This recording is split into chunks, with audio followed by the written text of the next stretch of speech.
Okay, so today I'm going to be talking a little bit about my final unit plan. The standard for my unit plan was describe structures and plants and their roles in food production, support, water and nutrient transport, and reproduction. So some skills that the students would need to learn would be describing, analyzing, identifying, things of that sort. So they would need to know structures in plants, their roles in food production, their roles in support, how water and nutrients are transported, and how they reproduce. So the objective for my unit was going to be by the end of the unit, students will be able to successfully describe structures in plants and their roles in food production, support, water and nutrient transport, and reproduction. So I tried to make sure that I covered every part of my standard in the unit objective. So for the unit plan, students will need to be able to identify structures in plants and create their own model through drawings. They will need to be able to describe plants' roles in food production and analyze the importance of plants' food production to the environment. They will need to be able to describe plants' roles in support. They should be able to describe how water and nutrients are transported in plants and create a drawing of this process. And they should be able to describe the process of reproduction in plants and analyze the effect of plant reproduction on the environment. So we're going to move on to stage 2 now. This one had to do with the summative assessment. So according to the Tomlinson and Moon reading, summative assessment refers to this formal process of assessing students' learning at predetermined points in a learning sequence when students have been presented with new knowledge, ideas, and skills and have had opportunities to practice, make sense of, and come to own these elements. So the summative assessment I chose, I was going to have students create a short picture book to help their fellow classmates learn about plant structures, how plants produce food, how plants transport water and nutrients, and how plants reproduce. So again, I'm using all of those points from the standard to form my summative assessment. So the picture book should have at least one page and picture for each topic that was discussed, which was, again, the structures in plants, how they produce food, how they transport water and nutrients, and how they reproduce. And obviously the book should be creative, colorful, and contain complete sentences. If they choose, they can also create a digital copy, so they have options for this summative assessment. They can also make a PowerPoint if they are experienced with that and if they wish to use that. Also, according to the Reeves reading, student success requires assessment formats that will allow them to demonstrate what they do and do not know clearly and reliably. So allowing for these different forms of creating their project for the assessment allows me to evaluate, what their interests are and what they prefer to use for their learning. So, moving on to the pre-assessment. Students can be given a blank diagram of a plant. This will be at the beginning of the unit. They can label the parts and write a short paragraph underneath the diagram with their explanation of how the plant works. So they're pretty much just taking the time to tell me what they know about plants and what they know about how the plants work and operate in the environment. Okay. I'll be going over more with the formative assessments when we get into the actual unit plan. Okay, so for self-assessment for the students, students might complete a KWL on the plants depending on how much time that is available for the unit. To show me what they know and what they want to know. They can write down what they learned and why it was important. That can be done in their science notebooks or any other kind of form of way for me to collect and evaluate. Class discussions at the end of the lessons will help students identify their own points of clarity and their misconceptions. I've noticed through my internship that class discussions are always really important because you can go around and listen to these students talk to each other and evaluate what they do and what they do not know and touch on those points when you call them back to attention. For reflection, I would have students write a reflection addressed to me about what they liked or disliked about the unit, what activities they liked, how they thought they were effective. I would also have them rate their participation and perseverance on a scale of 1 to 5. They can meet with me to discuss their answers. I'm going to move on now to stage 3. which was the actual unit plan. So overall for the unit plan, according to Tomlinson and Moon, teachers need to understand and be ready to address general sequences of learning, know where students are at a given time, and be ready to help students move ahead from their starting points. So day one would be pre-assessing their knowledge on plants. This is when I would have them fill out their sheets with telling me what they know about the plants, labeling any parts they know, how they think the plant works, etc. So I would give the pre-assessment to them. Afterwards, we could do a turn and talk and have a class discussion on what students already know about plants. They could talk about some things that they know, like what is on a plant, leaves, stems, etc. Anything they might know, they can share with their peers and then share with me. Day two would be dissecting a lima bean. So the objective would be students would be able to dissect a lima bean and identify the different parts of a seed. I actually completed this lesson with my students in my internship classroom, and they had a lot of fun with it.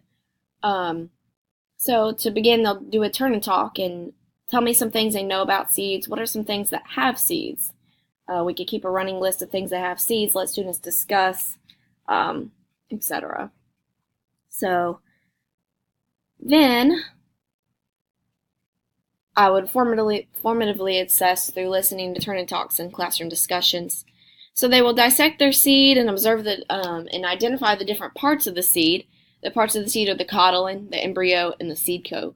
So they will find these parts in their own seed and discuss the importance of the parts of the seed. When I taught this lesson, I showed an instructional video that really helped the students out with making connections to what the parts of the seed looked like before they actually did the dissection themselves.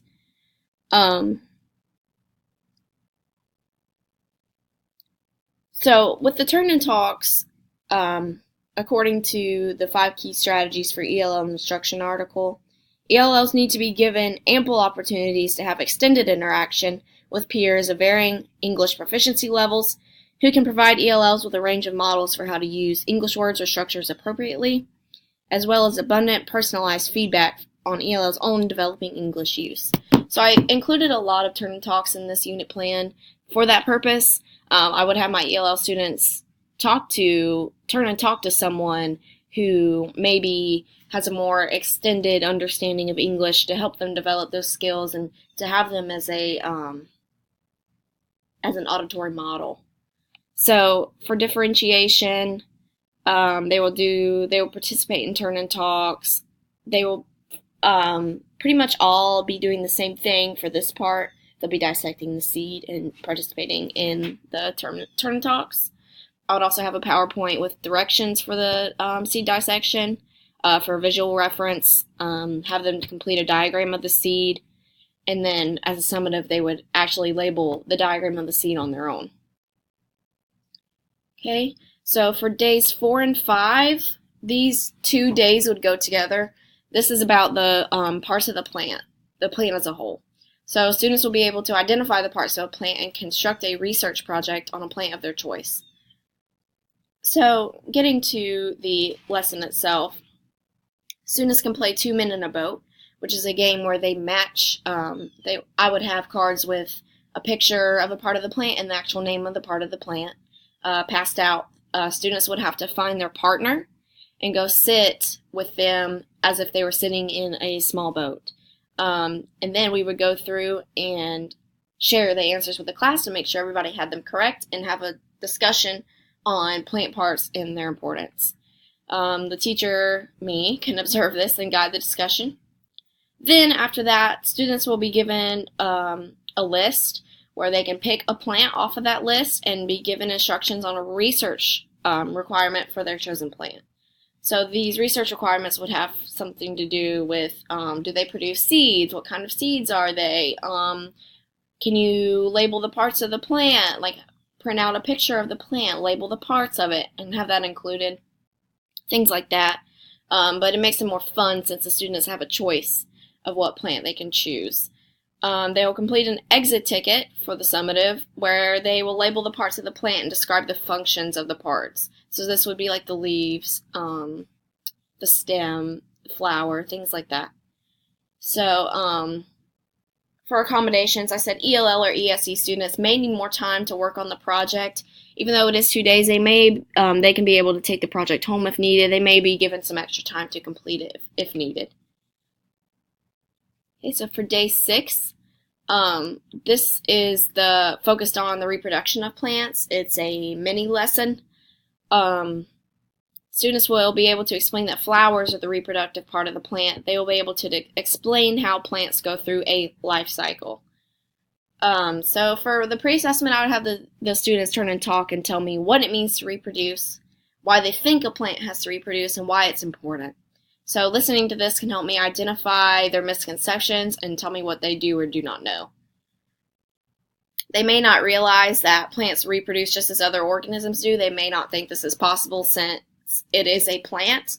This may be a misconception they have, but it should be clarified. So getting to the actual lesson, I would show the students a video after they do their turn and talk on how plants reproduce. Students seem to really be interested in watching these videos and having those visual connections, so I feel like that would be a really good way to introduce a more difficult topic of the plant reproduction. I would then have them brainstorm a list of things plants give us when they reproduce. So for example, pumpkins, corn.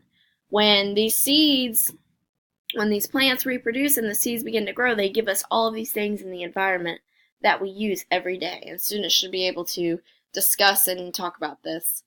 They'll write a paragraph or create a picture story for maybe ELL students who aren't comfortable with writing out paragraphs. They could create a picture story of how plants reproduce and why it's important for the environment in their science notebooks. Then after that, I would introduce the final project, which was the unit summative that was discussed earlier. So for differentiation, I make sure the students know the meaning of the word reproduce and provide visual representations of this plant reproduction. You could play the video twice to make sure that students understand, and you could even have them write down key points during the video. For accommodations, I would have the advanced students write more and dig deeper. Tell me more, basically, for the advanced or gifted students. Below level ELL, ESE students may feel more comfortable with drawing the pictures, as said before, rather than writing full paragraphs to tell the story. So if needed, you can also pull small groups since this is a more difficult topic. Plant reproduction is definitely a more difficult topic for students. And then the summative would be the paragraph in the science notebook or journal about how plants reproduce and why this is why it's so important. So that's my unit plan, and thank you.